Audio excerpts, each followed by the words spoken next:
کہ وہ رزق جو انتظار کر رہا دعا کے ذریعے سے دروازہ کھلتا. یہ دعا کے عنوان پہ جو علماء مجلس پڑھتے ہیں وہ اس جملے کو بہت وضاحت سے بیان کرتے ہیں. تو سلوشن بھی بتایا کہ اگر گھر میں فقر و فاقہ آ رہا ہے تو اس کا حل. شوہر بد اخلاق ہے اس کا بھی حل ہے, اور اس کے حل کے بھی دو مرحلے. اب مثلا روزی کے حوالے سے رزق روزگار ایک عمل, بہترین عمل جو میں اس سے پہلے بھی کئی بار پڑھ چکا ہوں, زیارت وارثہ گھر سے نکلتے وقت. ویسے تو ہر مومن روزانہ زیارت وارثہ پڑھتا ہے, لیکن وہ اس نیت سے پڑھتا ہے کہ میں آقا حسین کو سلام کر رہا ہوں. جس نیت سے عمل کریں گے اس عمل کا وہی فائدہ ملے گا. اور ایک یہ کہ گھر سے نکلتے وقت دروازے پہ رک کے زیارت وارثہ پڑھیں, اور نیت یہ ہو کہ میں یہ اپنی روزی کی تلاش میں جا رہا ہوں, یا روزی ہے وہ بچی رہے. استحقاق پڑھی جا رہی ہے روزی کے لیے دعا کے طور پہ, تو اس میں نماز زیارت بھی نہیں. دوسری چیز کل میں نے عرض کی تسبیح زہرا, مختصر ترین عمل جو ہر آدمی کر لے. تیسری چیز سورہ طلاق کی وہ آیت جو آج بھی اتنی ہی اہم ہے جتنی آج سے 15 سال پہلے تھی جب میں نے وہ پہلی بار شارجہ کے ممبر پہ پڑھی تھی.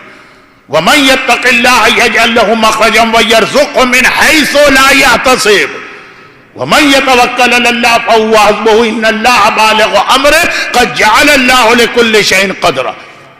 اب کل سورہ مجادلہ آیا تھا اور میں نے عرض کیا تھا کہ اگر آپ اس کا ترجمہ شروع کریں گے تو آپ کا تو ذہن کہے گا کہ یہ جان مال عزت سے اس کا کیا تعلق. یہ تو شوہر اور بیوی کا جھگڑا چل رہا ہے, اور یہ سورہ طلاق شروع ہوئی ہے طلاق سے.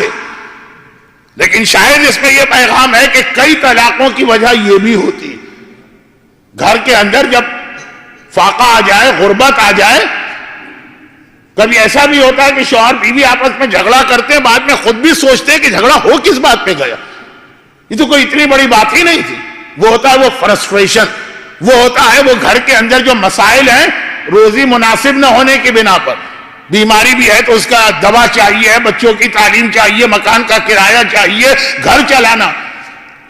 بظاہر اس کی وجہ سے جھگڑا نہیں ہوا, جھگڑا کسی اور بات پہ ہوا. لیکن اصل یہ ہے کہ جب اتنی پریشانی دل و دماغ میں بھری ہے تو چھوٹی چھوٹی باتوں پہ جھگڑا ہوگا اور طلاق ہوگی. چنانچہ قرآن میں سورہ طلاق میں ہی آیت رکھی. یہ آیت جو ابھی میں نے تلاوت کی ہے دوسری اور تیسری آیت. سورہ طلاق کی پہلی آیت تو طلاق ہے, یا ایھا النبی اذا طلقتم, جب اپنی بیویوں کو طلاق دو طریقہ بتایا. پھر فوراً اس کے بعد یہ آیت آ گئی جو پیغام بنا کہ بھئی طلاق ہو ہی کیوں گھروں میں. دیکھو اللہ تمہاری روزی کشادہ کر رہا. وَمَن يَتَّقِ اللَّهَ, ترجمہ سنی, جو اللہ سے ڈرتا, یجعل لہ مخرجا, اللہ اس کے لیے ایک مخرج, ایک ایگزٹ, ہر پریشانی سے نکلنے کا راستہ بناتا.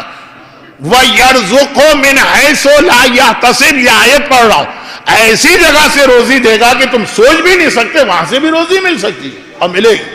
لیکن شرط کیا ہے؟ وَمَن يَتَوَكَّلْ عَلَى اللَّهِ فَهُوَ حَسْبُهُ, اللہ پہ بھروسہ کرو تو اللہ تمہارے لیے کافی ہوگا.